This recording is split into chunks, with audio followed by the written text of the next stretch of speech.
a renowned millionaire decides to buy a single mother for one night.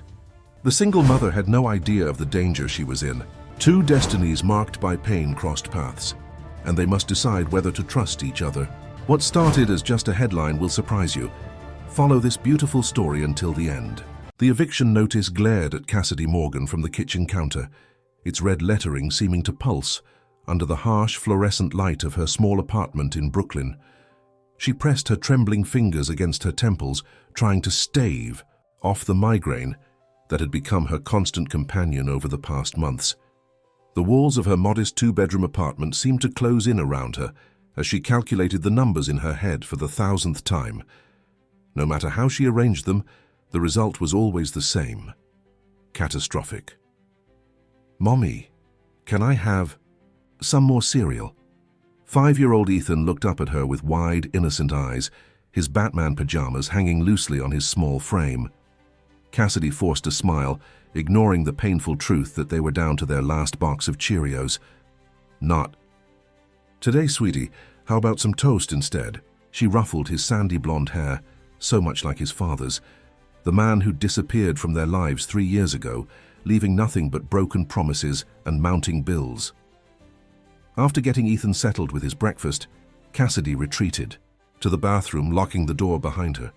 Only then did she allow herself to crumble, silent tears streaming down her face as she slid to the cold tile floor. The stack of medical bills from Ethan's asthma treatments, the student loans she'd never been able to pay off, and now the eviction notice. It was all too much.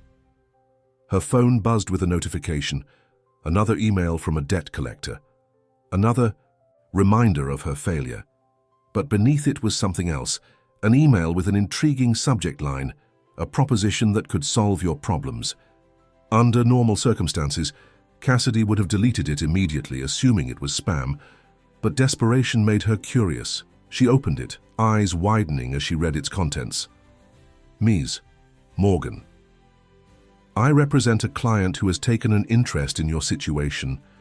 He is willing to offer you a substantial sum of money, enough to clear your debts and provide stability for your son, in exchange for one evening of your company. This is a legitimate business arrangement with a contract to protect both parties. If interested, please reply to this email for further details. Regards, Thomas Jenkins, private consultant." Cassidy's first instinct was disgust, followed quickly by indignation. Was she really being propositioned like this? But as her eyes drifted back to the stack of bills on her bathroom counter, a cold, practical voice in her head began to calculate. How much money were they offering? Would it be enough to stop the eviction? To pay off her debts? To give Ethan the stability he deserved? Her fingers hovered over the delete button, but she couldn't bring herself to press it. Across Manhattan, in a penthouse overlooking Central Park, Maxwell Pierce stood by the floor-to-ceiling windows, a glass of bourbon in his hand. At 42, he had amassed a fortune that most could only dream of. His investment firm, Pierce Ventures, was among the most successful on Wall Street, and his reputation as a ruthless but brilliant businessman was well earned. "Mr. Jenkins." "Called," announced his assistant, Vanessa, from the doorway. "He says Miss Morgan has responded to the email." Maxwell didn't turn around, his gaze fixed on the sprawling park below. "And?" "She's asking for more information, specifically the amount being offered and what exactly would be expected of her." A cold smile crossed Maxwell's face. "Tell him to offer her $500,000, enough to clear her debts with plenty left over." Vanessa hesitated, her professional demeanor briefly cracking. "Sir, if I may ask, why her? You hardly need to pay for companionship." Maxwell turned, his steel-gray eyes narrowing. "That's not your concern, Vanessa, and this isn't about companionship. It's about justice." After Vanessa left, Maxwell moved to his desk and opened a drawer, pulling out a worn photograph. The image showed a younger version of himself, standing beside a woman with a radiant smile, her arm wrapped around his waist. Behind them stood another man, his face partially obscured but his Harvard Law School sweatshirt clearly visible. Maxwell's jaw clenched as memories flooded back. Julia, his fiancée, the woman who had left him for his former best friend and business partner, leaving nothing but destruction in her wake. The betrayal had nearly destroyed him personally, but he'd channeled that pain into ruthless ambition, rebuilding his life and fortune with a single-minded determination fueled by the desire for revenge. And now, after years of meticulous planning, he was finally ready to execute the last part of his plan. Cassidy Morgan, the younger sister of the man who had stolen everything from him, had no idea who Maxwell really was or why he had engineered her financial ruin over the past 3 years.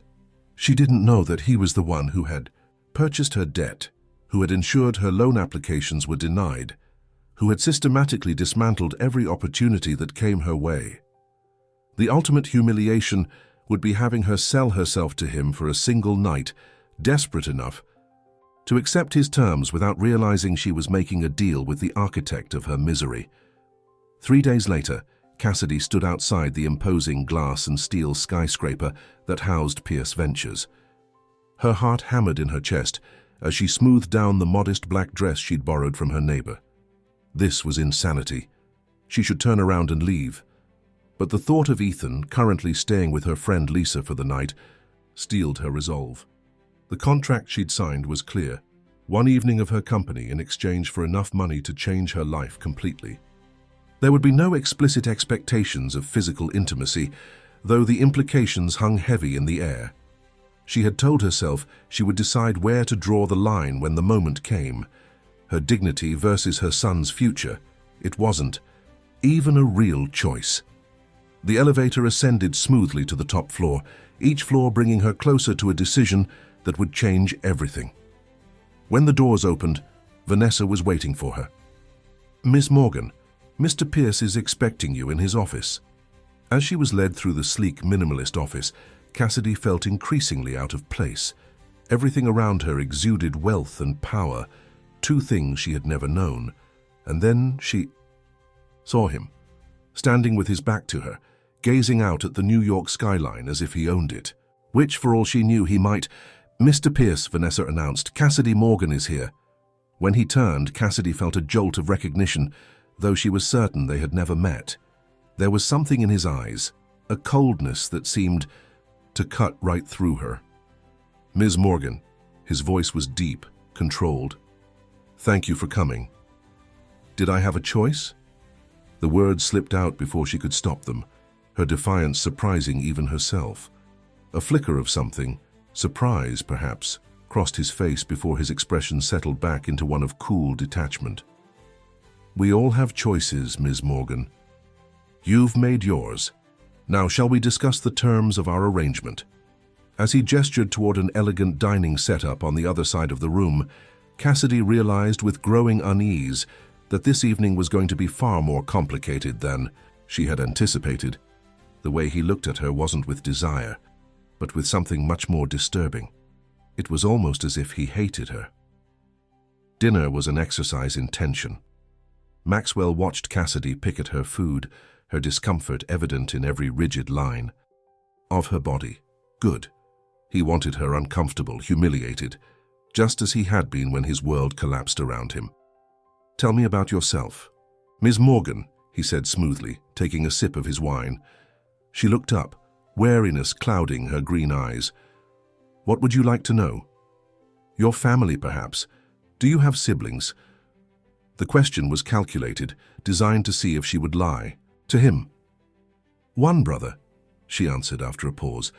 "We're not close." "That's unfortunate. Family is important, don't you think?" A flash of pain crossed her face. "Sometimes family isn't what you think it is." The statement hit closer to home than Maxwell wanted to admit. He had learned that lesson the hard way when his best friend and his fiancée betrayed him. Indeed. He set down his glass. "And sometimes, Ms. Morgan, people aren't who they pretend to be." She held his gaze, a spark of defiance lighting her eyes. "Is that why you've brought me here, Mr. Pierce? To teach me some kind of lesson?" Her perceptiveness caught him off guard. For the briefest moment, Maxwell saw something in her that challenged his carefully constructed narrative. Strength. Despite everything she had endured, everything he had put her through, she wasn't broken. There was a resilience in her that he hadn't expected. "I brought you here because we had an arrangement," he replied coldly, pushing away his unsettling thoughts. "One night of your company in exchange for financial security." "And what exactly does that company entail?" She set down her fork, her food barely touched. Maxwell leaned back, studying her.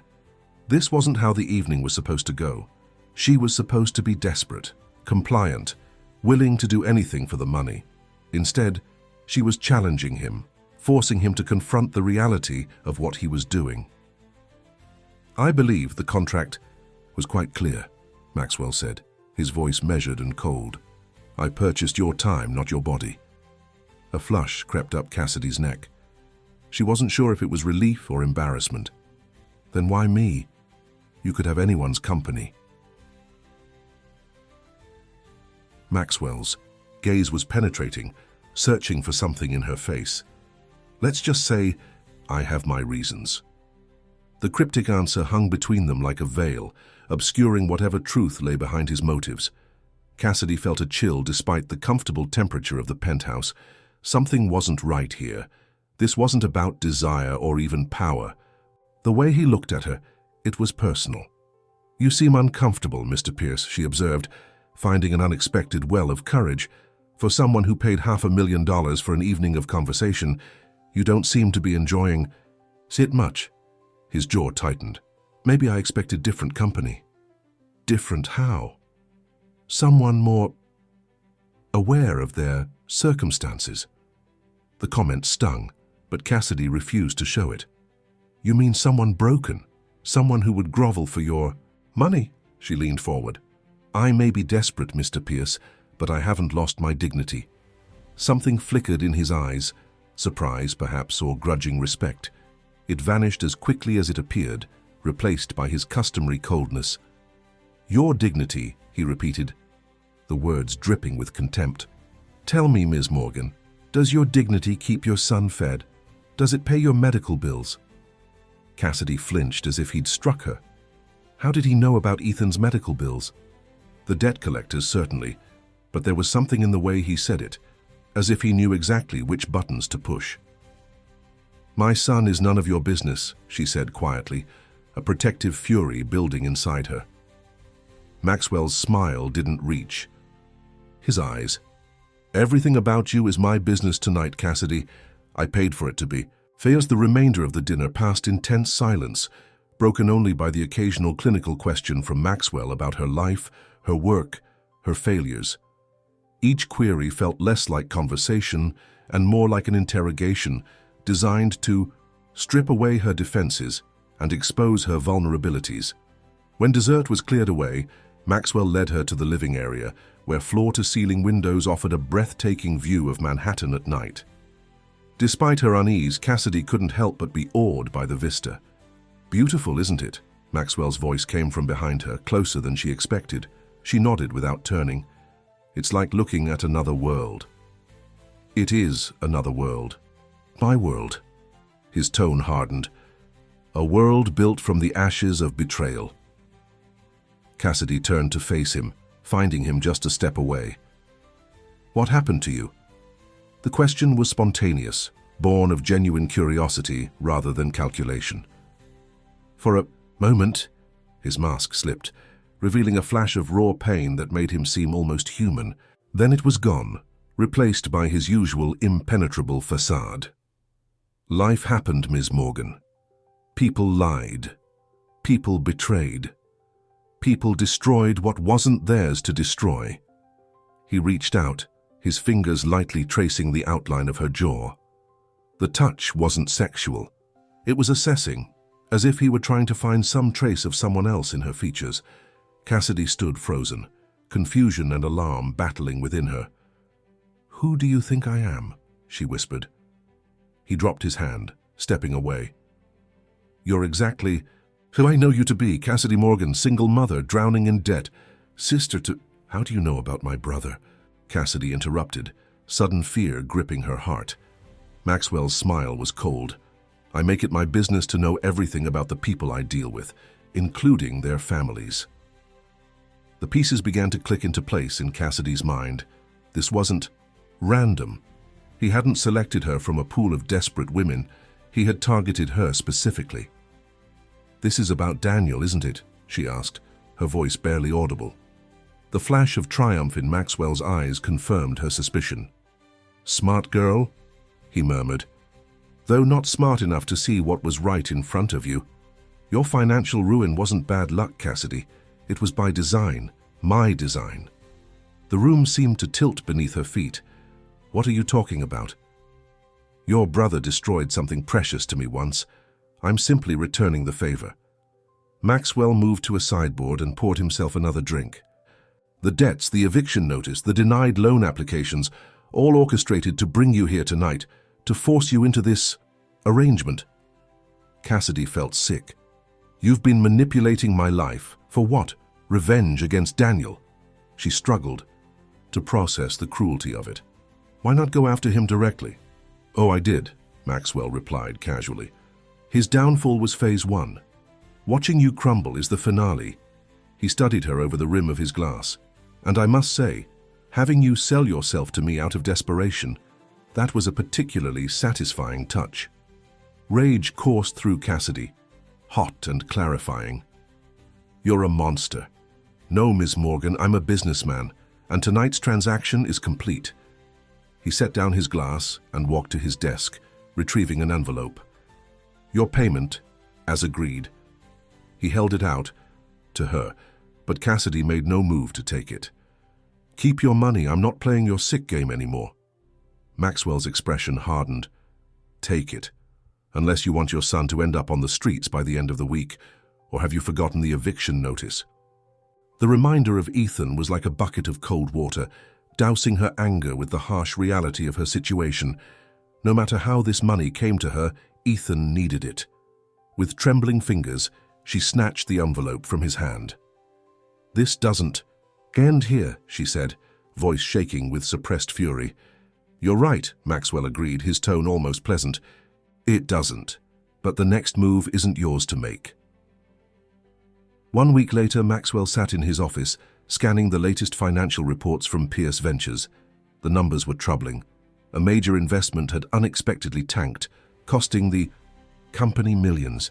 It was the third such coincidence in as many months. "Sir?" Vanessa appeared at the door, her usual composure noticeably shaken. "There's something you need to see." She handed him a tablet displaying a news article. The headline made his blood run cold. "Tech billionaire exposed in prostitution scandal." The article didn't name him directly, but the description was unmistakable. A wealthy businessman who had purchased the company of a struggling single mother. There were no photos, no concrete details that could definitively identify him, but the implication was clear enough to send shockwaves through his professional circle. "Where did this come from?" he demanded, his knuckles white around the edges.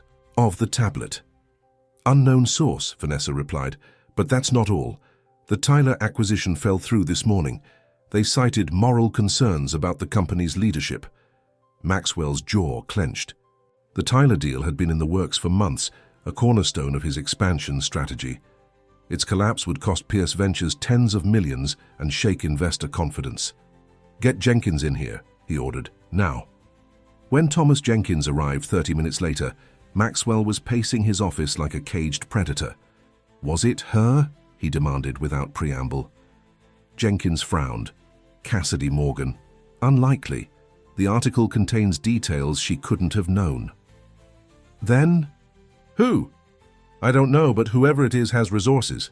This wasn't a simple leak, it was a calculated strike timed to coincide with the Tyler negotiations." Maxwell sank into his chair, mind racing.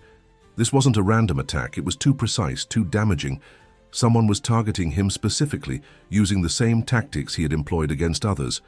But who would have the motive and the means? His phone rang, displaying an unknown number. Against his better judgment, he answered, "Hello, Maxwell." The voice was distorted, unrecognizable. "Enjoying your morning reading?" Maxwell's grip tightened on the phone. "Who is this?" "Let's just say I'm someone who understands the game you've been playing. The question is, Do you understand the game that's being played with you?" Before Maxwell could respond, the caller continued. "Your company is bleeding, Maxwell. Your reputation is in tatters. And this is just the beginning. You took everything from them. Now, I'm going to take everything from you." The line went dead, leaving Maxwell staring at the phone in his hand, a cold dread settling in his stomach.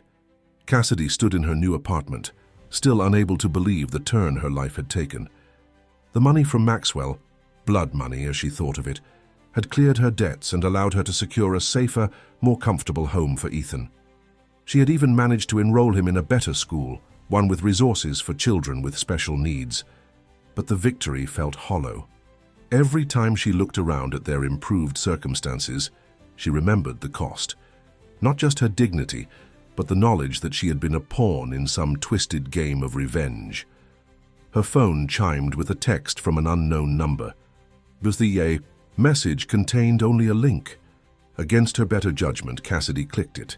Her screen filled with a news article, the same one Maxwell had seen that morning. As she read, a mix of vindication and unease washed over her. Someone had exposed Maxwell's actions, though thankfully without naming her. Another text arrived. "He's not the only one with power. Interested in learning more?" Cassidy stared at the message, her finger hovering over the reply button. Every instinct told her to delete it, to walk away and rebuild her life with the clean start she'd been given. But another part of her, the part that had been humiliated, manipulated, and used, wanted answers, wanted justice. "Who is this?" she typed. The response came immediately. "Someone who knows what Pierce did to you and to others, someone who can help you make him pay." Cassidy's heart raced. Just a week ago, she would have dismissed this as another trap, but now, knowing what she did about Maxwell's manipulation of her life, nothing seemed impossible. "Meet me tomorrow. 3 p.m., Bryant Park. Come alone." As she set down her phone, Cassidy heard Ethan's laughter from his new bedroom, where he was arranging his toys in his spacious new closet. The sound reminded her of everything she stood to lose if she pursued this further, but it also reminded her of why she couldn't simply walk away. Maxwell Pierce had played God with their lives, pushing them to the brink of ruin for his own satisfaction. If there was a chance to expose him, to prevent him from doing the same to others, didn't she owe it to herself and to Ethan to take it? The next day, despite her misgivings, Cassidy found herself walking through Bryant Park, scanning the crowded space for someone who might be her mysterious contact. She had left Ethan with Lisa again, promising to return in time for dinner. "Ms. Morgan!"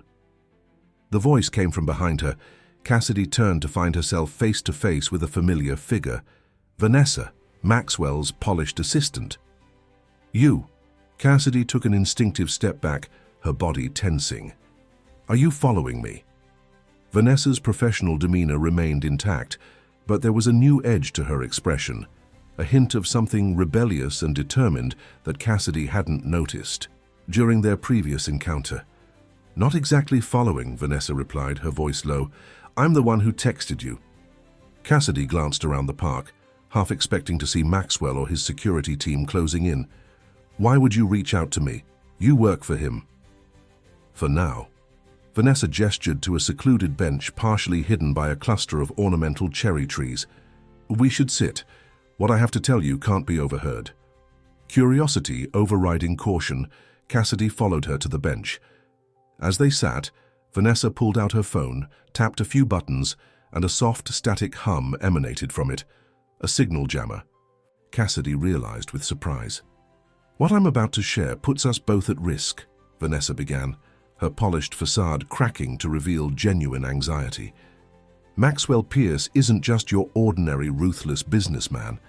The way he systematically destroyed your financial life is part of a pattern that goes back years." "A pattern of what? Revenge?" Vanessa nodded grimly.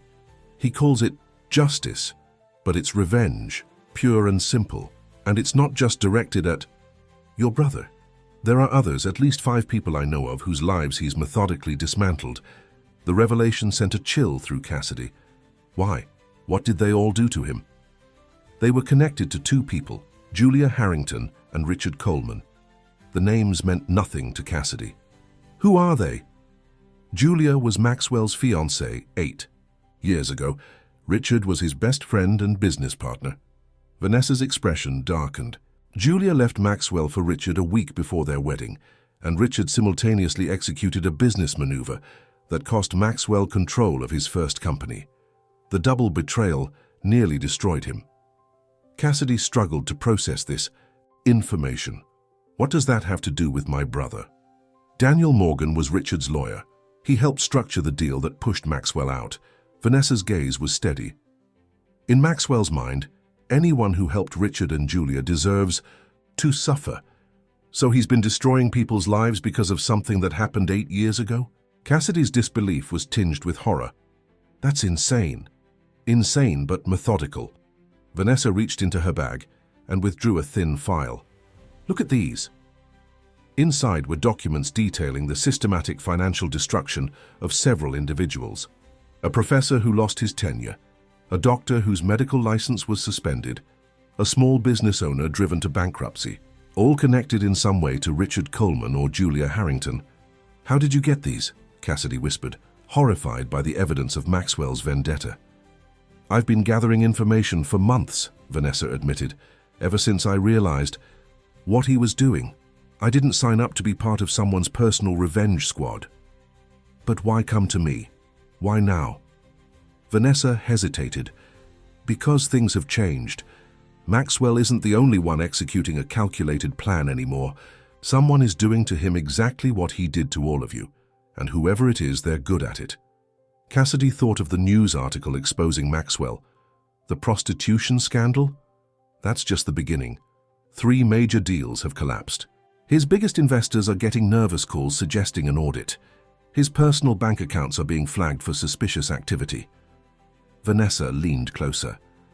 Someone with insider knowledge and significant resources is systematically dismantling his empire piece by piece. A mix of vindication and unease swirled in Cassidy's stomach. And you think I'm involved? At first, yes, but it's not you. Vanessa's eyes reflected genuine concern. And that's what worries me. Whoever is doing this isn't just after Maxwell's money or reputation.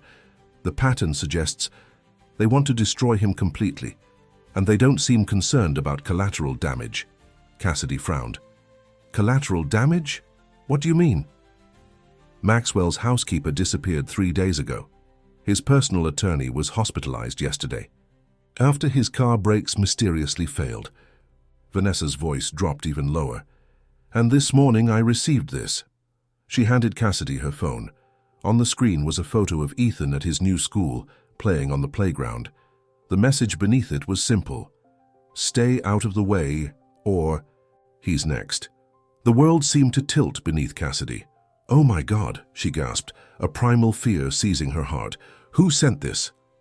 Unknown number, untraceable. Vanessa took back her phone. That's why I contacted you. Whatever game is being played here, it's escalated beyond financial warfare. Lives are at stake now, including your son's. Cassidy stood abruptly, panic coursing through her. I need to get to Ethan. He's safe for now, Vanessa assured her. I've arranged private security for him, ex-military personnel posing as new school staff. But this protection won't last forever. Why are you helping me? Cassidy demanded, suspicious despite her fear. You're still Maxwell's employee. Something like shame flickered across Vanessa's face. Because I helped him do this. To you. To the others. I didn't know the full extent at first, but by the time I realized what was happening, I was already complicit. She met Cassidy's gaze directly. I'm trying to make it right. By doing what, exactly? What do you want from me? I need your help to find out who's behind these attacks. Not to protect Maxwell, Vanessa added quickly, seeing Cassidy's expression harden, but to protect the innocent people being caught in the crossfire, including your son. The proposition was absurd. Help protect the man who had systematically destroyed her life, yet the threat to Ethan overrode everything else. How would I even begin to help? Cassidy asked, her mind racing with possibilities and fears. You have access to information I don't, Vanessa explained. Your brother Daniel was connected to Richard Coleman. If this is about the original betrayal, Daniel might know something, or someone, that could point us to whoever is targeting Maxwell now. Cassidy laughed bitterly. Daniel and I haven't spoken in 3 years. After our parents passed away, he basically disappeared from my life. But you know how to find him? Maybe. Cassidy hadn't tried to contact her brother since he'd failed to show up for their father's funeral. The abandonment had cut deep, but now, faced with a threat to Ethan, she would swallow her pride. I'll try. Good. Meanwhile, I'll continue monitoring Maxwell's communications for clues. Vanessa handed Cassidy a burner phone. Use this to contact me. It's secure. And, Cassidy, her expression grew grave. Be careful. Whoever we're dealing with has extensive resources and no apparent moral boundaries. As they parted ways, Cassidy felt as though she had just stepped into quicksand, every move potentially pulling her deeper into danger. Yet standing still wasn't an option. Maxwell Pierce stared at the latest email from his bank, his face ashen. His personal accounts had been frozen, pending an investigation into suspicious transactions. It was the latest in a series of devastating blows to his financial empire. Sir? Jenkins stood in the doorway, his normally unflappable demeanor showing signs of strain. The board is requesting an emergency meeting tomorrow morning. Maxwell didn't bother to look up. To discuss my removal as CEO, no doubt. They're concerned about the company's stability. They should be concerned about their own. Maxwell slammed his laptop shut. Whoever is doing this won't stop with me. They'll take down anyone associated with Pierce Ventures. Jenkins shifted uncomfortably. About that, sir. I've been conducting some investigations of my own. There's a pattern to the attacks. This caught Maxwell's attention. What kind of pattern? They mirror your own strategies too closely to be coincidental. The timing, the methods, it's as if someone studied your playbook and is now using it against you. The implication hung heavy in the air. Only someone intimately familiar with Maxwell's methods could execute such a perfect counterattack. An inside job, Maxwell murmured, his mind racing through the possibilities. His inner circle was small: Jenkins, Vanessa, his legal team, and a handful of trusted executives. Or someone from your past, Jenkins suggested carefully, someone who knows how you think. Maxwell's thoughts immediately went to Richard Coleman, but that was impossible. Richard had disappeared from public life years ago after his own business collapsed, another casualty of Maxwell's revenge. Find out who's behind this, Maxwell ordered, his voice dangerously quiet, whatever it costs. And in the meantime? Jenkins gestured vaguely at the chaos surrounding them. Maxwell's expression hardened. In the meantime, we fight back, starting with Ms. Morgan. Cassidy Morgan? What does she have to do with this? Everything started unraveling after our arrangement. Maxwell's instincts, honed through years of corporate warfare, were screaming that there was a connection. I want her watched. If she makes contact with anyone suspicious, I want to know immediately. As Jenkins left to carry out his orders, Maxwell turned back to the window, his reflection ghostly against the darkening New York skyline. For the first time in years, he felt something he had almost forgotten: fear. Daniel Morgan's apartment in Boston was exactly as depressing as Cassidy had imagined. The once promising attorney now lived in a dingy one-bedroom walk-up, a far cry from the luxury condo he'd owned during his days at Coleman's firm. When he opened the door, Cassidy barely recognized him. Gone was the sharp-dressed lawyer with the confident smile. In his place stood a gaunt man with haunted eyes and 3 days' worth of stubble. Cass? Disbelief colored his voice. What are you doing here? We need to talk. She pushed past him into the apartment, wrinkling her nose at the stale smell of takeout containers and unwashed laundry. It's about Maxwell Pierce. Daniel visibly flinched at the name. How do you know Pierce? He's been systematically destroying my life for the past 3 years to get back at you.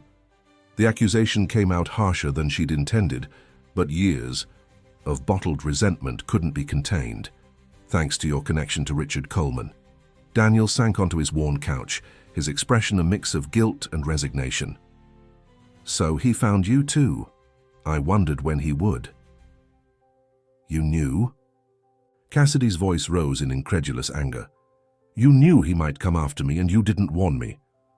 I didn't know for sure, Daniel defended weakly, but I suspected. Pierce doesn't leave loose ends. My son and I nearly ended up on the street. Cassidy fought to control her rising fury. Ethan is 5 years old, Daniel. He has nothing to do with whatever happened between you and Pierce. Daniel's shoulders slumped further. I'm sorry, Cass. I never meant for any of this to touch you.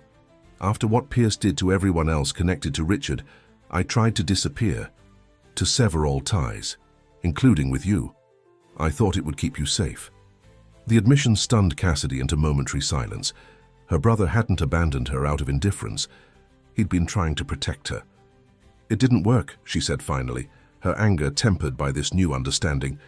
He found me anyway, and now someone is targeting him in the exact same way, and Ethan is caught in the middle of it. Daniel's head snapped up. What do you mean someone's targeting Pierce? Cassidy explained the situation. The mysterious attacks on Maxwell's business, the threats against innocent people, and most importantly, the photograph of Ethan with its chilling warning. Daniel listened with growing alarm, his face paling. Further with each new detail. When she finished, he rose and went to a small desk in the corner, unlocking the bottom drawer with a key from his pocket. I was afraid something like this might happen, he said, pulling out a thick manila envelope. Not to Pierce, but to someone. What is that? Cassidy asked, eyeing the envelope warily. Insurance. Daniel handed it to her. Evidence of everything Pierce did. To me, to the others, to Richard's entire circle. Financial records, emails, surveillance reports.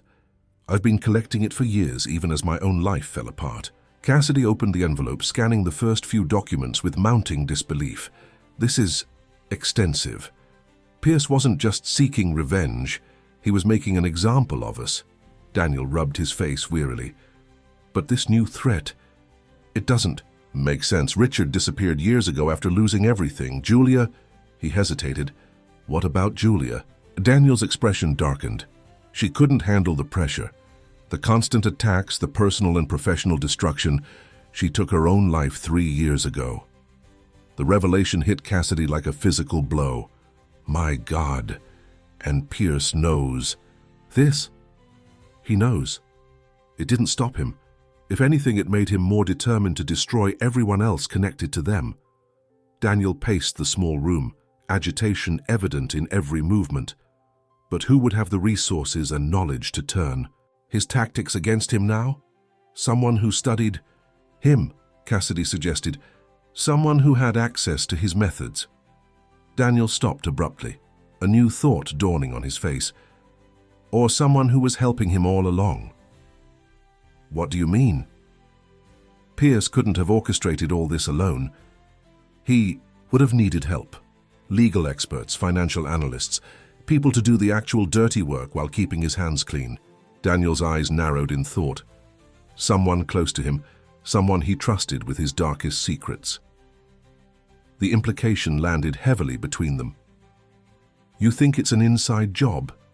Someone from his inner circle? It would explain how they know his playbook so well. Daniel returned to the desk, rummaging through another drawer. There was a name that kept coming up in my investigations, his right-hand man, Thomas Jenkins. Cassidy's heart skipped a beat. Jenkins? He's the one who contacted me with Pierce's proposition. That tracks. Jenkins has been with Pierce from the beginning, handling his most sensitive operations. Daniel pulled out another document, this one a photograph.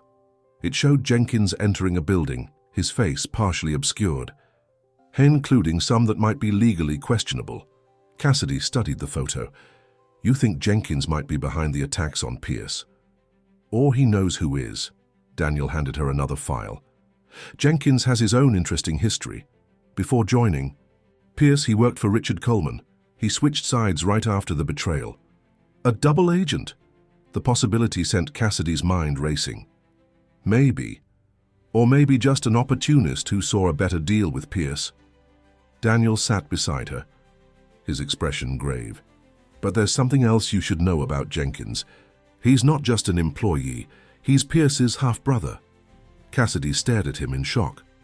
"Pierce has a brother." "Same father, different mothers. It's not public knowledge, and I only discovered it by accident during my investigation." Daniel's voice lowered. "And here's the really interesting part. Jenkins and Julia were involved before she met Pierce. It ended badly, from what I could gather. The pieces were starting to align in a disturbing pattern. So both brothers had a connection to Julia, and both had reason to feel betrayed by her." "Exactly." Daniel gathered the scattered documents, returning them to the envelope. "If Jenkins is behind the attacks on Pierce, it could be the ultimate revenge, using Pierce's own tactics to destroy him, just as Pierce destroyed everyone else. But why now?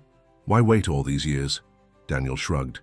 "Maybe he needed time to gather resources to work his way into Pierce's complete trust. Or maybe something happened recently to trigger it." Cassidy thought of her arrangement with Maxwell, the humiliation, the cold calculation of it all. Maybe Pierce finally went too far. As the implications settled between them, Cassidy's phone, the burner Vanessa had given her, buzzed with a message. "Need to meet. Urgent development. Same place. 1 hour." Showing Daniel the message, Cassidy felt a renewed sense of unease. "Can I trust her?"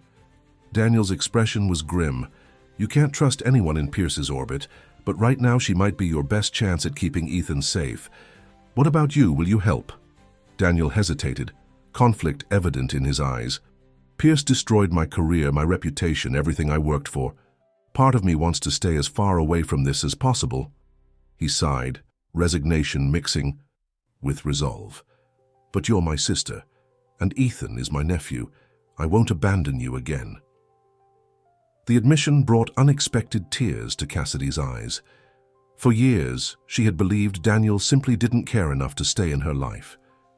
The truth that he had distanced himself to protect her changed everything. "Be careful with Vanessa," Daniel warned as Cassidy prepared to leave. "If she really wants to help, she'll need to prove it with more than words." "What kind of proof should I ask for?" Daniel thought for a moment. "Access to Pierce's private server. That's where he'd keep records of his operations, including whatever he did to you and the others. If Vanessa can provide that, it might confirm which side she's really on." With the envelope of evidence tucked securely in her bag, Cassidy embraced her brother for the first time in years. "I'll contact you as soon as I know more."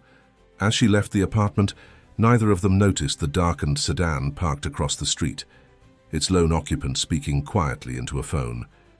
She made contact with Daniel Morgan, proceeding to follow her now. The autumn wind whipped through Bryant Park as Cassidy waited, her nerves frayed from constantly scanning her surroundings.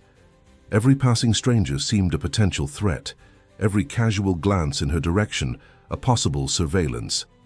Daniel's revelations had left her mind, racing with possibilities, each more disturbing than the last.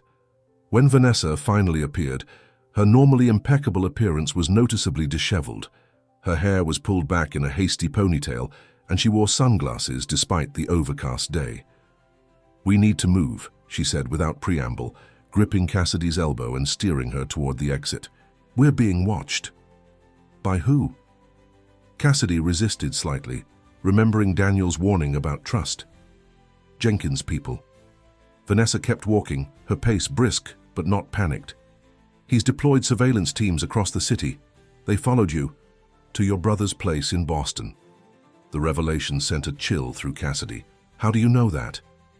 "Because I still have access to Pierce's security systems."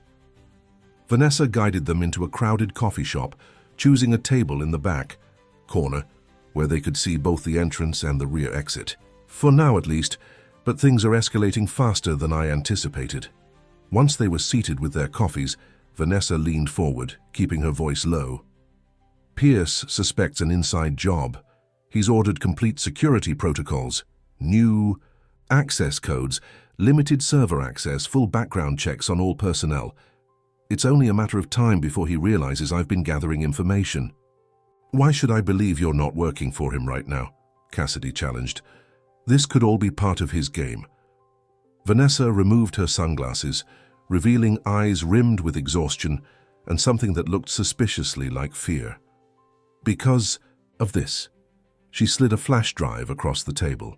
Everything Pierce has done to you and the others, financial records, surveillance reports, emails detailing his strategies.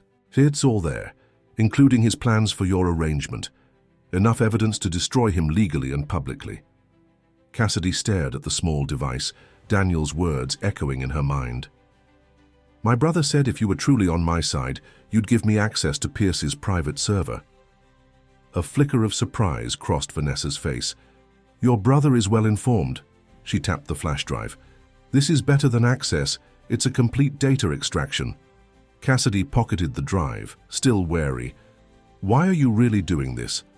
Vanessa, what's your stake in all this? Vanessa's professional facade cracked further, revealing genuine emotion beneath. 8 years ago, I was a fresh graduate with a mountain of student debt and no prospects. Pierce offered me a job with a salary I couldn't refuse. By the time I realized what kind of man he really was, I was already complicit in his schemes. She took a shaky breath. But watching what he did to you, orchestrating your financial ruin and then humiliating you with that contract, it was the final straw. No job is worth that kind of moral compromise. The explanation rang true, but Cassidy sensed there was more. And the attacks on Pierce. Do you know who's behind them? Vanessa's hesitation was brief but noticeable. I have my suspicions. The methods are too similar to Pierce's own tactics to be coincidental. It has to be someone who knows his playbook intimately. Like Thomas Jenkins? Vanessa's eyes widened slightly. What do you know about Jenkins? I know he's Pierce's half-brother, Cassidy replied, watching for Vanessa's reaction, and that he had a history with Julia Harrington before she met Pierce. Vanessa glanced nervously toward the entrance. Your brother has been thorough, yes. Jenkins is a possibility. He certainly has the knowledge and access, but there's someone else who fits the profile even better. Who? Before Vanessa could answer, her phone buzzed. The color drained from her face as she read the message. We need to go now. They've tracked us here. Who has? Cassidy demanded, even as she gathered her things. Jenkins. Vanessa was already moving toward the rear exit. He's convinced Pierce that I'm the one sabotaging the company. They've frozen my access credentials and dispatched security to bring me in for questioning. They hurried through the kitchen area, ignoring the protests of the staff, and out into a back alley.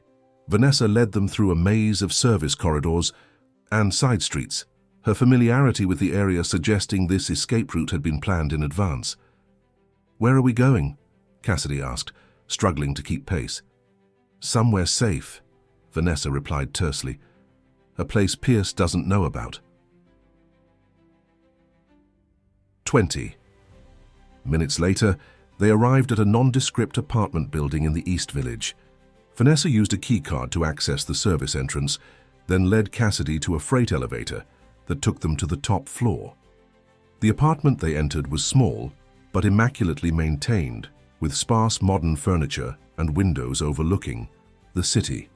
It had the impersonal feel of a safe house rather than a home. No one knows about this place, Vanessa explained, activating an elaborate security system by the door. Not even Pierce. Whose apartment is this? Vanessa's expression tightened. It was Julia's, before everything fell apart. The revelation hung in the air, adding another layer of complexity to an already convoluted situation. Cassidy moved to the window, watching as the city lights began to flicker on in the gathering dusk. You knew Julia, she said. It wasn't a question. We were friends in college, Vanessa confirmed, her voice soft with old grief. We lost touch after graduation, but reconnected when she got engaged to Pierce. She's the one who recommended me for the position at his company. Daniel told me she took her own life 3 years ago. Vanessa flinched. That's the official story. Cassidy turned sharply. What do you mean, official story? Julia's death was never as clear-cut as it appeared. Vanessa moved to a bookcase, sliding aside a panel to reveal a hidden safe. There were inconsistencies in the police report, questions that were never adequately answered. You think she was murdered? The possibility added a horrifying new dimension to the situation. I don't know. Vanessa entered a combination, opening the safe to reveal a laptop and several files. But I do know she was terrified in the weeks before her death. She called me, said she had discovered something about Pierce, something dangerous. She was planning to go to the authorities, but she disappeared before she could. Cassidy watched as Vanessa powered up the laptop. What did she find? I'm not sure, but whatever it was, she left a backup here. Vanessa typed rapidly, navigating through encrypted folders. Julia was smart. She knew Pierce might come after her, so she created fail-safes. The screen filled with files, financial records, emails, photographs. Cassidy leaned closer, trying to make sense of the information. These go back further than Pierce's revenge campaign, she observed. Some of these are from 10 years ago. Exactly. Vanessa opened a particular folder labeled simply Origin. This is what I've been trying to piece together, the real story behind Julia, Richard, and the betrayal that started everything. The files painted a disturbing picture. Before founding his investment firm, Maxwell Pierce had been involved in multiple questionable business ventures, money laundering for criminal organizations, offshore accounts to hide profits from illegal arms deals, corporate espionage that crossed into outright theft. Pierce wasn't just ruthless, Vanessa explained as they scrolled through the evidence. He was criminal. Julia discovered this while they were engaged. When she confronted him, he threatened her. So her leaving him for Richard wasn't just about love, Cassidy realized. It was escape. And Richard's business maneuver wasn't simply betrayal, Vanessa added. It was an attempt to cut Pierce off from resources he was using for illegal activities. Your brother Daniel helped structure the deal specifically to expose Pierce's criminal operations. The pieces were falling into place, forming a picture far more sinister than Cassidy had imagined. So Pierce's revenge wasn't just about a wounded ego. It was about silencing people who knew too much. Exactly. Vanessa opened another file, a photograph of Maxwell with a much younger Thomas Jenkins, standing beside an older man who bore a striking resemblance to both of them. And this is where it gets even more complicated. Jenkins wasn't just Pierce's half-brother, he was his enforcer. The one who did the dirty work, Cassidy murmured, remembering Daniel's words. For years. Yes. Vanessa's expression was grim. Until Julia's death. Something changed after that. Jenkins became more distant, started questioning Pierce's orders. I think he drew a line at murder. So, if Jenkins isn't behind the attacks on Pierce, then who? So Vanessa took a deep breath. That's what I needed to show you. She accessed a final folder, password protected and hidden within layers of encryption.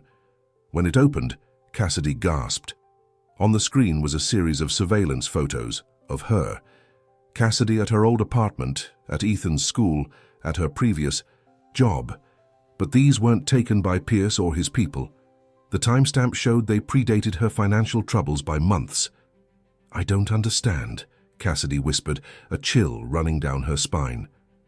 Someone else was watching you long before Pierce. Targeted you.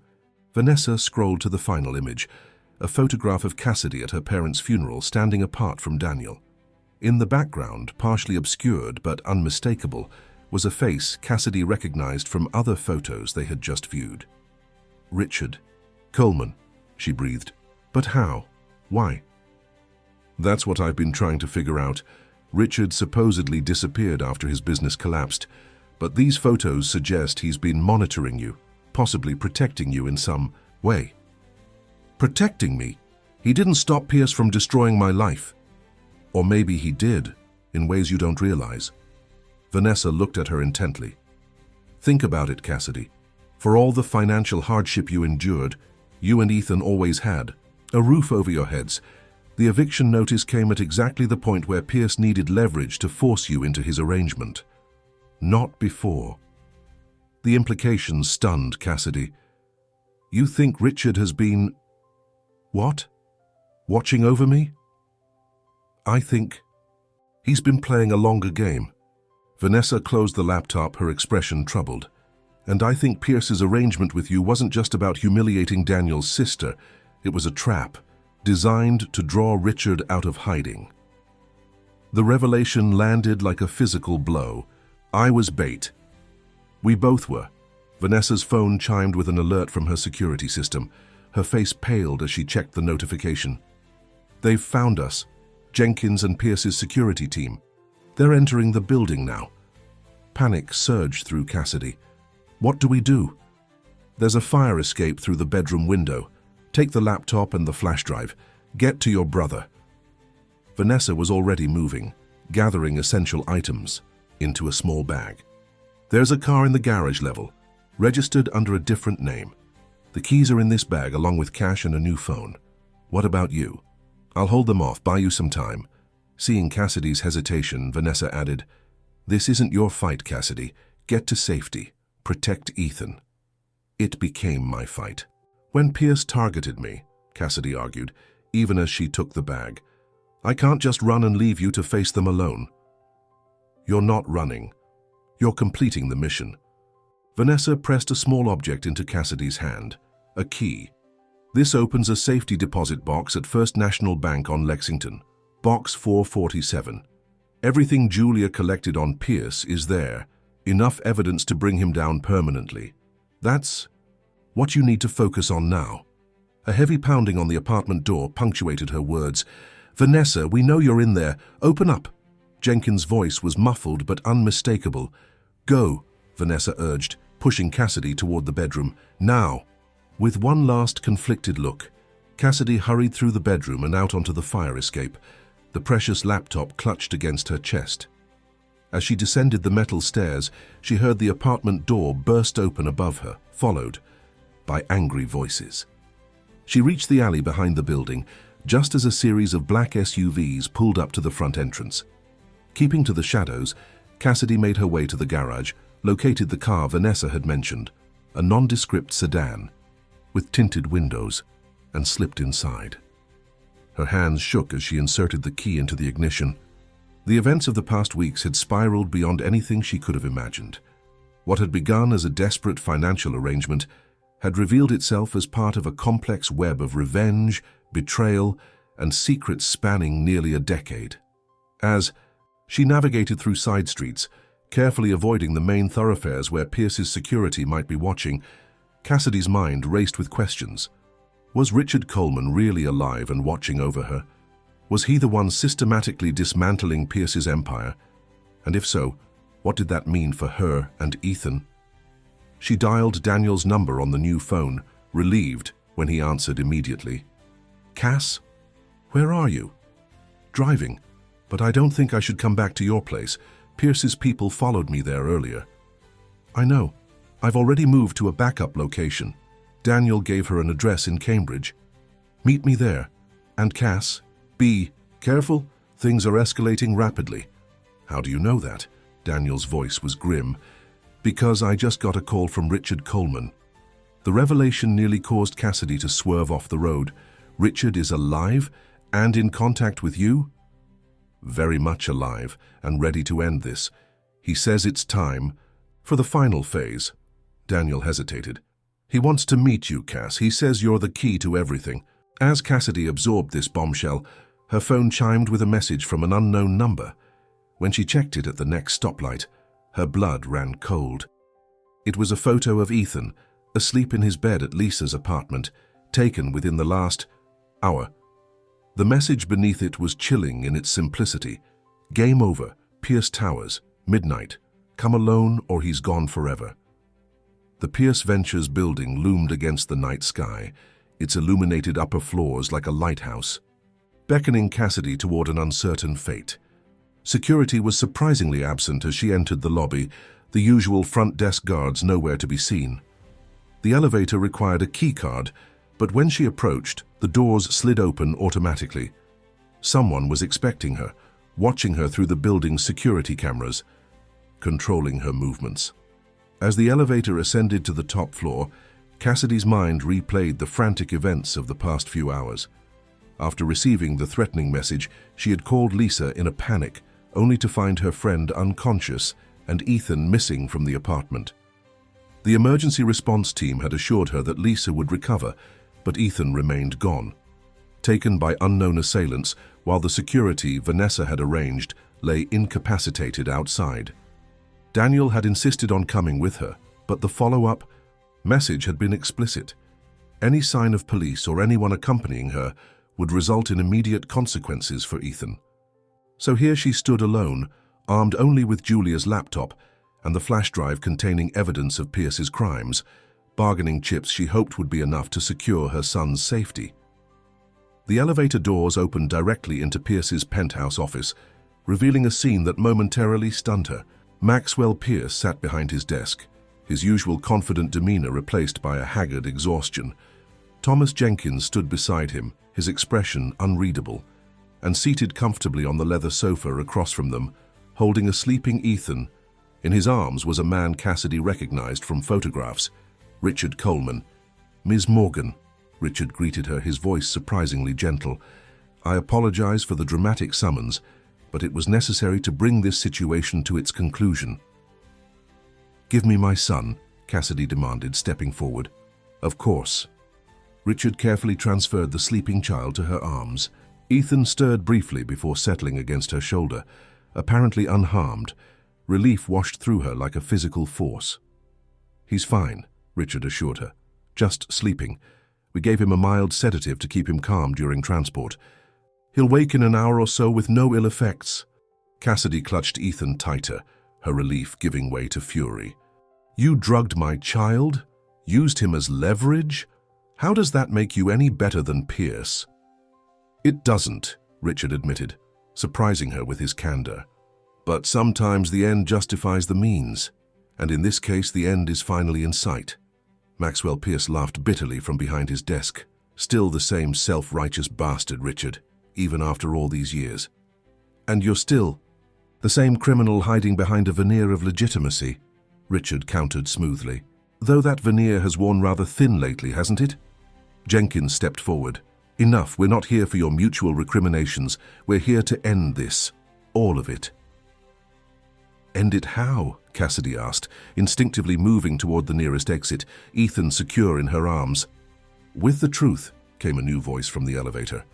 Vanessa stepped into the room looking remarkably composed for someone who had supposedly been captured by Pierce's security. At her side was Daniel, his expression a mix of concern and determination as he moved immediately to Cassidy's side. "Are you okay?" he asked quietly, placing a protective hand on her shoulder. "Is Ethan?" "We're fine," Cassidy assured him, though her confusion was mounting by the second. "What's going on here? Vanessa, how did you escape?"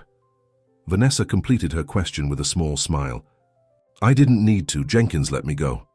All eyes turned to Thomas Jenkins, whose impassive expression finally cracked to reveal a weary resignation. "It's time for the truth, Max. All of it.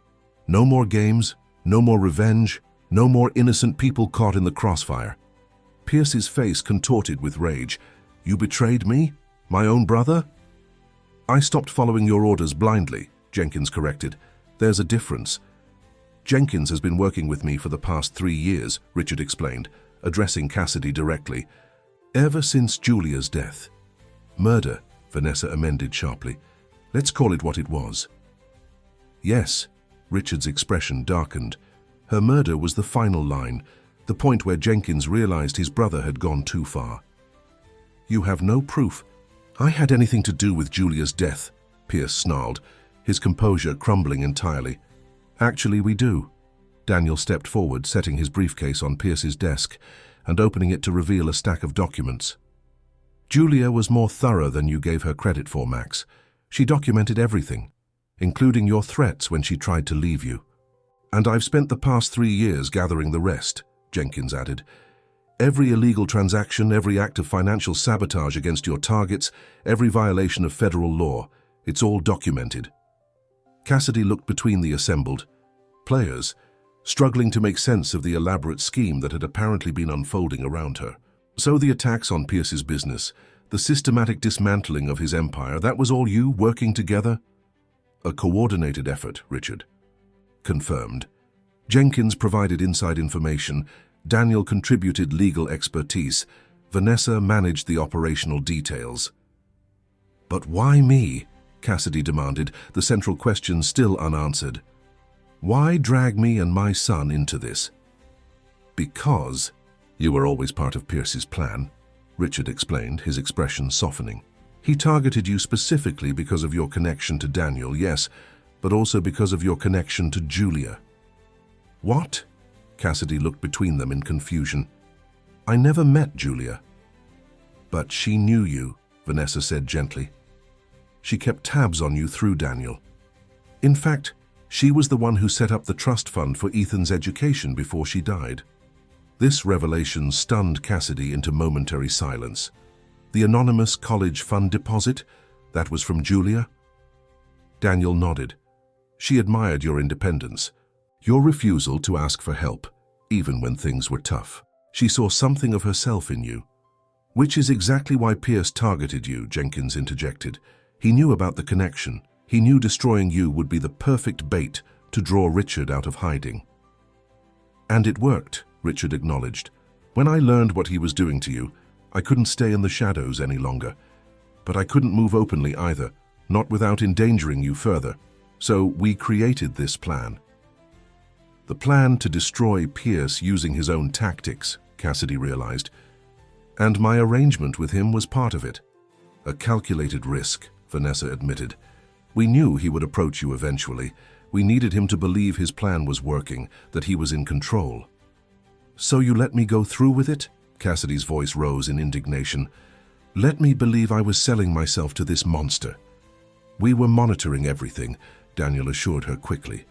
If he had pushed beyond the agreed terms, we would have intervened. That's not the point. Cassidy fought to keep her voice low, conscious of Ethan sleeping in her arms. You used me as bait, just like he did. You manipulated me. Let me think my financial problems were real. They were real, Richard interrupted. We couldn't fabricate that part. Pierce really did orchestrate your financial ruin. We just managed the fallout, ensured you never quite hit rock bottom. The revelation was both comforting and infuriating. So what now? What was all this leading to? Jenkins stepped forward, placing a USB drive on Pierce's desk. This contains everything, all the evidence of Pierce's crimes, dating back over a decade. Financial fraud, money laundering, corporate espionage. He paused meaningfully. Julia's murder. You can't prove that, Pierce insisted, though his voice lacked conviction. The evidence is circumstantial, Jenkins acknowledged, but coupled with everything else, it's more than enough for an indictment. So this was all an elaborate setup to gather evidence against him? Cassidy asked incredulously. Partly, Richard replied, but also to give him a chance at redemption. All eyes turned to Richard in surprise. Despite everything, Maxwell is still my oldest friend. Julia's death destroyed something in him that I hoped might still be salvaged. Richard's expression was a complex mixture of sorrow and determination. This was his chance to recognize what he's become and make amends before it's too late. Amends? Pierce laughed bitterly. You destroy my company, threaten my freedom, and expect me to thank you for the opportunity to make amends? It was never about gratitude, Max, Jenkins said quietly. It was about justice. Real justice, not your twisted version of it. The kind that allows for both punishment and redemption. As the full picture finally came into focus, Cassidy found herself at the center of a story far more complex than she had imagined. What she had experienced as personal humiliation and financial ruin had actually been one move in an elaborate chess game between formidable opponents, each with their own definition of justice. So what happens now, she asked, suddenly exhausted by the weight of revelations. That depends on Maxwell, Richard answered, turning to face his former friend. The evidence goes to the authorities regardless, but how he faces the consequences, whether with dignity and remorse or continuing to fight, that's his choice. Pierce stared at the assembled group, his empire crumbling around him, his carefully constructed vengeance turned back upon himself. For the first time in their acquaintance, Cassidy saw something genuine in his eyes. Fear. And what about me? Cassidy asked. What does this mean for Ethan and me? It means you're free, Vanessa said simply. The money Pierce gave you, it's yours to keep. No strings, no conditions. Your financial problems have been resolved and your brother is back in your life. You can start over. With our help, if you want it, Richard added. Julia would have wanted that. As the reality of her situation settled around her, Cassidy looked down at Ethan, still peacefully asleep in her arms. Through all the manipulation, lies, and hidden agendas, one truth remained constant: her love for her son and her determination to give him a better life. The headlines would be impersonal, sensationalizing the downfall of a financial titan and the scandalous arrangement that precipitated it. But the real story, the one that mattered, was much more complex. It was about loyalty and betrayal, justice and revenge, and ultimately the choice between perpetuating a cycle of destruction or breaking free to build something new. As dawn broke over Manhattan, casting long shadows through the windows of Pierce's office, Cassidy made her choice. She would take the freedom she had been offered, not as a victim or a pawn, but as a woman who had faced the worst and emerged stronger. The transaction that had begun as her humiliation had become her liberation, and in that transformation lay the true power of her story. Epilogue.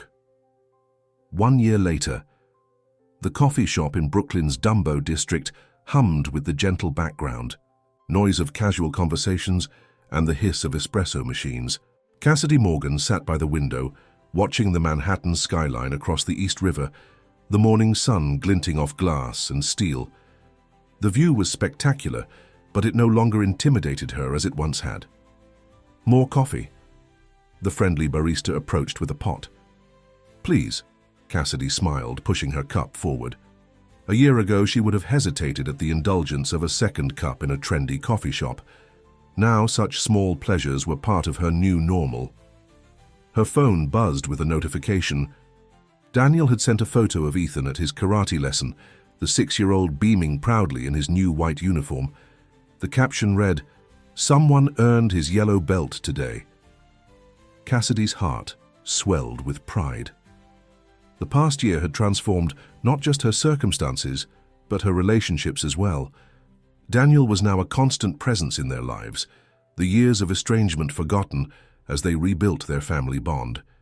He had even moved back to New York, taking a position at a public interest law firm, a far cry from his corporate days, but one that brought him genuine satisfaction. "Is this seat taken?" Cassidy looked up to find Vanessa standing by her table, as impeccably dressed as ever, though her style had softened somewhat from her corporate days. "It's all yours," Cassidy replied, gesturing to the empty chair. "Right on time as usual." Vanessa sat down, setting her leather portfolio on the table. Some habits are hard to break. Punctuality served me well, even if my former employer didn't. They had developed an unlikely friendship over the past year, their shared experience, creating a bond that transcended their different backgrounds. After Pierce's downfall, Vanessa had used her considerable organizational skills to establish a non-profit foundation focused on supporting victims of financial fraud and predatory lending, funded in large part by Richard Coleman's resources. "How's the foundation?" Cassidy asked, genuinely interested. "Growing faster than we anticipated," Vanessa replied, a hint of pride in her voice. "We've helped over 200 families restructure predatory loans this quarter alone, and the financial literacy program is being adopted by schools across 3 states. That's incredible." "It's necessary," Vanessa corrected gently. "What happened to you shouldn't happen to anyone, and yet it does every day to people without the unusual support network you eventually found." Cassidy nodded, acknowledging the truth in her words. The money from Pierce, which she had initially considered blood money, had been put to good use. She had cleared her debts, secured a comfortable home for herself and Ethan, and returned to school to finish her degree in social work. But she was acutely aware that her story was an exception, not the rule. "Speaking of support networks," Vanessa continued, lowering her voice slightly, "have you heard from Richard recently?" "Last month," Cassidy confirmed. "He's still in Europe, working on some tech venture that's supposedly going to revolutionize banking security. He sends Ethan gifts from wherever he is, educational toys, books about different countries." The mention of Richard brought a familiar complexity of emotions. After the confrontation at Pierce Towers, Richard had remained in their lives from a distance, a guardian angel of sorts, though one whose methods Cassidy sometimes questioned. His role in orchestrating the elaborate plan that had used her as bait still troubled her, even as she acknowledged the good that had ultimately come from it. "And Jenkins?" Cassidy asked, though she already knew the answer. "Still cooperating with the authorities," Vanessa replied. His testimony was crucial in the case against Pierce. In exchange for immunity, he's helping unravel decades of financial crimes. Last I heard, they're close to indicting 3 more executives from related firms. The aftermath of Pierce's downfall had sent shockwaves through Wall Street. What had begun as a personal vendetta had exposed a network of corruption that extended far beyond one man's empire. The scandal had prompted regulatory reforms and renewed scrutiny of the financial industry's darkest corners and Pierce himself. Cassidy couldn't help but ask, though she tried to keep his name out of her thoughts these days. Vanessa's expression tightened almost imperceptibly. Still awaiting trial. His legal team is fighting every charge, of course, but the evidence is overwhelming. The prosecutors are confident. Maxwell Pierce's fall from grace had been spectacular and public. The man who had once controlled billions was now confined to his penthouse under house arrest, his assets frozen, his reputation in tatters. The headlines that had once celebrated his business acumen now detailed his alleged crimes in salacious terms. "Enough about the past," Cassidy said decisively, pulling a folder from her own bag. "I'd rather focus on the future, the proposal for the mentorship program." Vanessa smiled, visibly relieved to change the subject. "Yes, the board loves your concept. Pairing at-risk young women with successful professionals who've overcome similar challenges, it's exactly the kind of initiative we want to support." As they discussed the details of the new program, budget allocations, recruitment strategies, evaluation metrics, Cassidy felt a deep sense of purpose that had been missing from her life before. The trauma she had endured had been transformed into fuel for helping others, turning her pain into purpose. Their meeting concluded an hour later, with concrete plans for launching the mentorship program in the fall. As they gathered their things to leave, Vanessa paused, her expression becoming serious. "You know, after everything that happened, no one would have blamed you for walking away completely. Taking the money and building a quiet private life far from all of this." Cassidy considered this for a moment. "I thought about it," she admitted, "but that would have made me just another character in Pierce's story, the victim who escaped. I wanted to write my own ending." Vanessa nodded in understanding. "And what about the rest of it? The arrangement, the manipulation, being caught in the middle of a decade-long revenge plot. Have you made peace with all that?" It was a question Cassidy had asked herself many times over the past year. The humiliation of that night in Pierce's penthouse had faded, but the larger questions remained. About agency, about justice, about the thin line between victim and survivor. "I'm working on it," she answered honestly. "Some days are easier than others, but I've stopped seeing myself as just a pawn in someone else's game. Whatever their motivations, Pierce's revenge, Richard's justice, even Daniel's protection, in the end I made my own choices. I survived. I protected my son. And now I'm building something that matters." Outside the coffee shop, they parted, ways with a warm embrace that would have been unimaginable a year earlier. As Cassidy walked toward the subway that would take her to Ethan's school, she paused to look back at the Manhattan skyline, the world that had once seemed so impenetrable. The headlines about the scandal had eventually faded from the news cycle, replaced by newer scandals, newer dramas. The public had moved on, as it always did. But the true story, the one about a single mother who had faced impossible choices, who had been both used and saved by forces beyond her control, who had emerged stronger and more determined, that story continued. And this time, Cassidy was the one writing it, Fim de Historia. Dear listeners, we hope that Cassidy's journey through betrayal, manipulation, and ultimate empowerment has moved you. This tale of resilience reminds us that sometimes our greatest strength emerges from our darkest moments. For more emotionally captivating stories like this one, we've prepared a special playlist featuring equally compelling narratives of transformation and triumph. You'll find it by clicking on the link to your left. If you enjoyed this story, please don't forget to subscribe to our channel and give this video a thumbs up. Every day we bring you unique stories that explore the complexity of human experience and the resilience of the human spirit. We can't wait to see your thoughts in the comments section below. Join us tomorrow for another unforgettable journey.